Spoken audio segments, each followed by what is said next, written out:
warahmatullahi wabarakatuh. Perkenalkan, nama saya Caroline dari Prodi PLS PAUD. Saya ingin menjawab pertanyaan-pertanyaan yang saya ingin sampaikan. Soal yang pertama adalah definisi komunikasi dan istilah dalam komunikasi.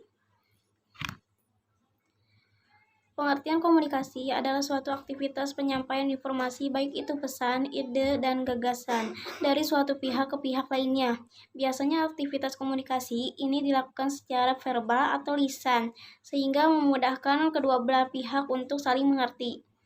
Sementara itu, komunikasi terjadi tidak tanpa melalui sebuah proses.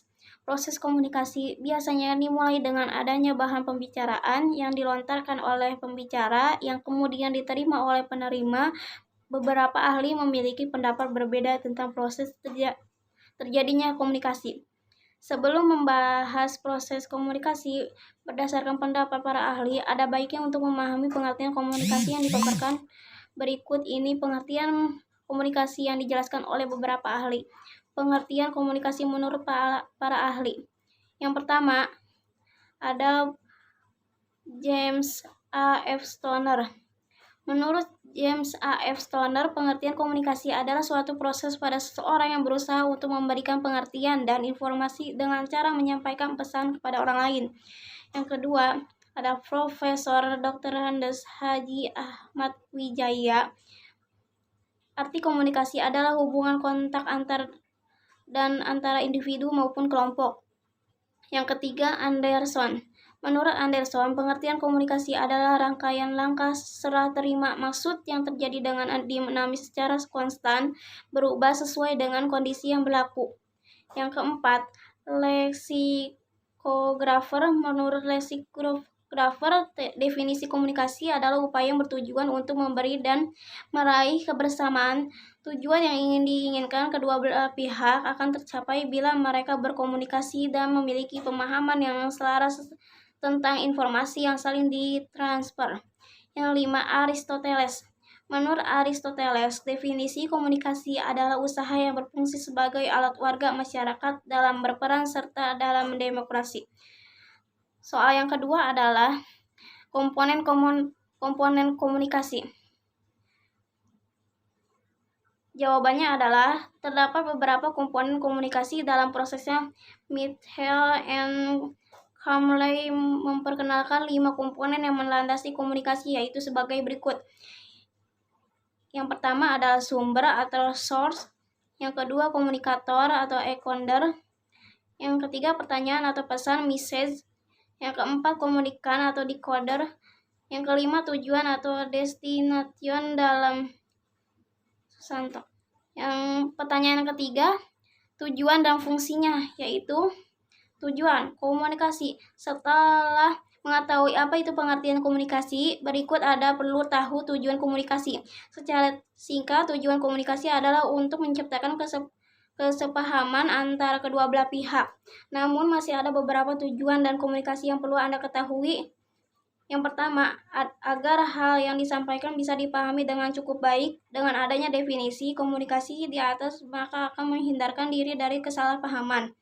Yang kedua, agar mampu memahami maksud perkataan orang lain. Yang ketiga, agar ide, gagasan, maupun pemikiran pribadi dapat diterima orang lain, terutama dalam gelaran rapat tertentu. Yang keempat, gerak orang lain untuk mengerjakan sesuatu, misalnya kegiatan kerja bakti, sosial, dan sosialisasi, dan sebagainya. Fungsi komunikasi. Sebagai tujuan, fungsi komunikasi juga dapat memberikan manfaat yang baik bagi Anda. Adapun fungsi komunikasi diantaranya adalah sebagai berikut. Yang A, untuk menyampaikan informasi. Yang B, sebagai penyampai pendapat agar dapat diterima oleh masyarakat luas atau yang berkaitan. Yang C, sebagai bentuk interaksi dengan orang lain. Yang D, untuk menambah wawasan dan ilmu pengetahuan akan sesuatu hal. Jadi melalui komunikasi nanti akan terjadinya transfer ilmu antara pihak satu dengan pihak lainnya. Pengisi waktu luang misalnya dengan berbicara melalui telepon, chatting, media sosial, video call, dan sebagainya. Yang F, sebagai cara untuk membujuk dan mempengaruhi orang lain. Biasanya komunikasi semacam ini banyak mengandung unsur-unsur persuasif. Yang G, untuk dapat mengenal diri sendiri. Yang Yang H, gunakan mengurangi atau mencairkan suasana, misalnya ketika ada keinginan atau pendapat dalam rapat tertentu. Yang nomor 4, fungsi komunikasi dalam konteks sosial. Fungsi komunikasi sebagai komunikasi sosial mengisyaratkan bahwa komunikasi itu penting untuk membangun konsep diri, aktualisasi diri, untuk kelangsungan hidup, untuk memperoleh kebahagiaan, terhindar tekanan dan ketegangan. Komunikasi berfungsi mendidik masyarakat, mendidik setiap orang dalam menuju ke dewasa bermandiri. Seorang bisa banyak tahu karena mendengar, banyak membaca, dan banyak berkomunikasi. Yang kelima, metode pendekatan komunikasi. Ketiga pendekatan itu adalah pendekatan saintifik, ilmiah, empiris, umumnya berlaku di kalangan para ahli ilmu eksakta seperti fisika, biologi, kedokteran, matematika, dan lain-lain. Pendekatan atau aliran ini ditandai beberapa hal. Yang pertama, mengasosiasikan ilmu dengan objektivitas. Objektivitas yang dimaksud adalah objektivitas yang menekankan prinsip standarisasi, observasi, dan konsistensi. Landasan filosofinya adalah bahwa dunia dipandang dalam bentuk dan struktur. Secara individual boleh jadi peneliti berbeda pandangan satu nama lain tentang bagaimana rupa atau macam dari bentuk dan struktur tersebut. Namun apabila para peneliti melakukan penelitian terhadap suatu fenomena dengan menggunakan metode yang sama, maka akan dihasilkan temuan yang sama. Inilah hakikat dari objektivitas dalam konteks standarisasi, observasi, dan konsistensi. Yang kedua, fokus perhatiannya pada dunia hasil penemuan atau discovering world. Yang ketiga, terdapat pemisahan yang tegas antara known atau objek atau hal yang ingin diketahui atau diteliti dan knower, subjek, pelaku, atau pengamat. Yang keempat, aliran ini lazim menggunakan metode eksperimen. Melalui metode ini, si peneliti secara sengaja melakukan suatu percobaan terhadap objek yang ditelitinya. Yang keenam, sistem komunikasi intrapersonal. Komunikasi interpersonal dapat diartikan sebagai pengguna bahasa atau pikiran yang terjadi di dalam diri komunikator sendiri. Menurut pakar ilmu komunikasi, komunikasi intrapersonal adalah proses pengolahan informasi. Proses ini melewati 4 tahap: sensasi, persepsi, memori, dan berpikir. Sistem komunikasi interpersonal. Proses pengolahan informasi, menerima, mengolah, menyimpan, dan memanggil kembali, sensasi, persepsi, memori, dan berpikir. Yang ketujuh, sistem komunikasi interpersonal.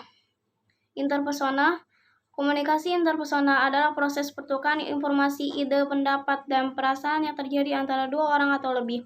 Contoh komunikasi interpersonal atau antar pribadi seperti percakapan antara dua teman, percakapan keluarga, percakapan antara 3 orang.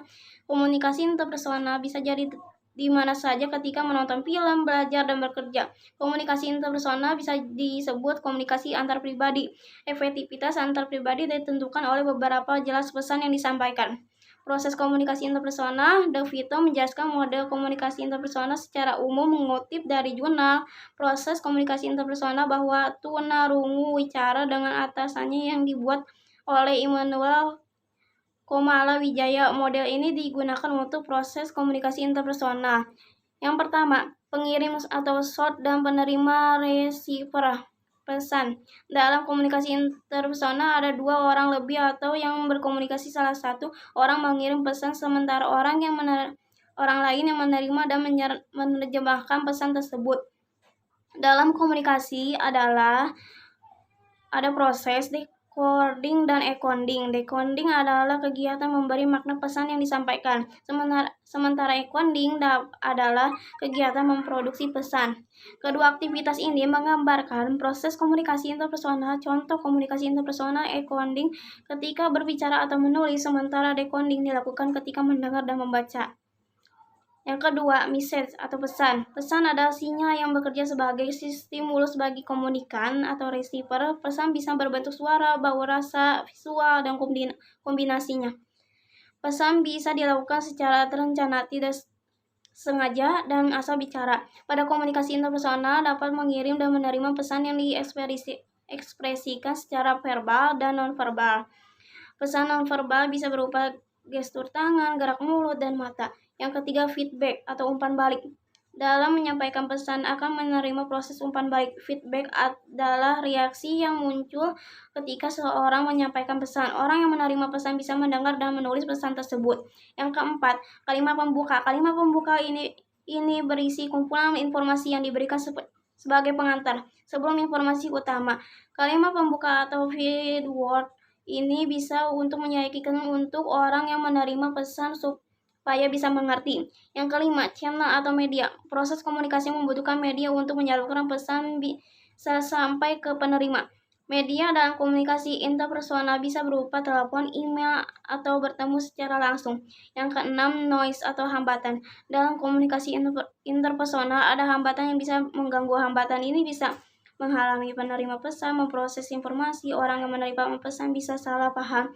Contoh hambatan dalam komunikasi interpersonal, misal mati listrik yang menyebabkan saluran komunikasi bisa terhambat. Sekian dari saya. Wassalamualaikum warahmatullahi wabarakatuh. Dadah.